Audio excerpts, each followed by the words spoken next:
So we talked to a lot of people who have money tied up in these retirement accounts or mutual funds. And the market, as we know, is very, very volatile right now. It has been for a few years now. And the money's just sitting there. Like it's just sitting there, it's doing nothing, it's losing money. And people are like, I can't pay Craig Proctor, I can't pay Your Home Sold. I'm just going to go out of business. But like you've got 200 grand in your 401k. What the frick are you doing? Like that 200 grand could be making you millions of bucks instead of sitting in a retirement account.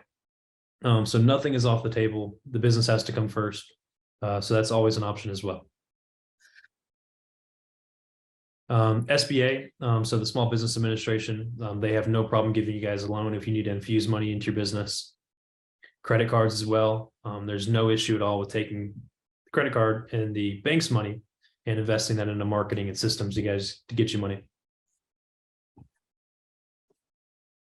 All right, loans, grants, angel investors, capital firms, personal assets, just a massive wide array of different things that you can do to infuse capital into your business.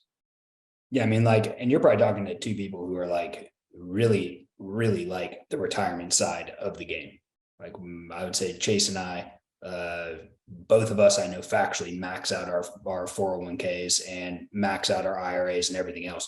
But look, at the end of the day, like you guys have a business that can make you well above a 10% average in your invest. So I mean, like when we look at it, it's like, hey, you guys can make like 100 times. Like, why would you guys not go 2x your money in comparison to putting it into a retirement fund and like some of these other things, right? Like, I mean, when I look at your guys' businesses, I see what some of your businesses can do and the potential that it has. So I'm like, look, I can see factually. I'm like, look, if you guys just add that one admin, if you guys just add that ISA, if you guys just add that one piece onto the business, you're not talking about a 10% on your guys' retirement funds on what you're averaging back. Now you guys are basically doubling your money for the price that you're putting into it.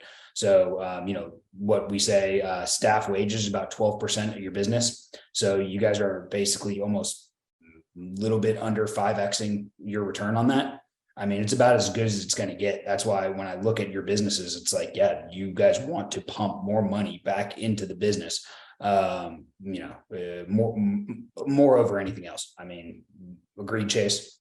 We've talked about this like many times, over and over again on this side. Yes, you can't overdo it. You cannot overdo it. So yeah, the government, they're willing to give you money as well. So don't ever hesitate to not look into, have an amazing, that's something me and Nathan talk about all the time.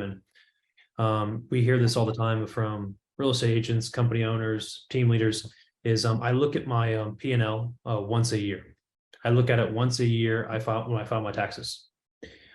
We cannot overstate the importance of working with your tax professional, almost having like in our office, we have our tax guy, he's on retainer. So every month he's spending probably 5, 10, 15 hours a month, finding ways for us to get more money, to infuse money, to leverage, to do things the government is paying you to do, to infuse more capital into the business. So it's amazing what happens when you work with a team of tax professionals and you're just constantly searching and looking for ways to make your business better and operate from a business owner standpoint versus a real estate agent. Yeah, if you guys are operating with your taxes during tax time, and that's the only time you guys are talking to your tax guy, you guys are doing this way wrong. You guys need, right now is the time you guys need to be talking to your tax person, not about 2022. You guys need to be talking to him about 2023. Like you guys need to be talking about this tax year. What are you guys going to do this year to pay less in taxes? That's the time. This is the time where you guys start talking about, you know, taxes and tax preparation. You know, any CPA can go sit down and knock out your taxes for you, but that's not why you guys should be paying your CPA. You guys should be paying your CPA for tax planning and preparation, not for just to do your taxes. So it's something I see regularly. It's a huge problem as business owners. If you guys aren't doing that, I see that regularly as an issue across the board.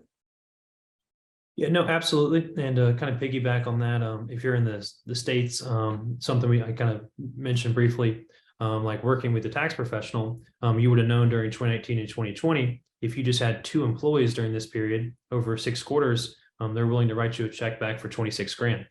So just constantly seeking information to improve the business and fund cash into it. But without like quote doing the research or time blocking like this, you're just going to have a continued churn of working in the business, working in it, and you're never going to be able to leverage these opportune times like this.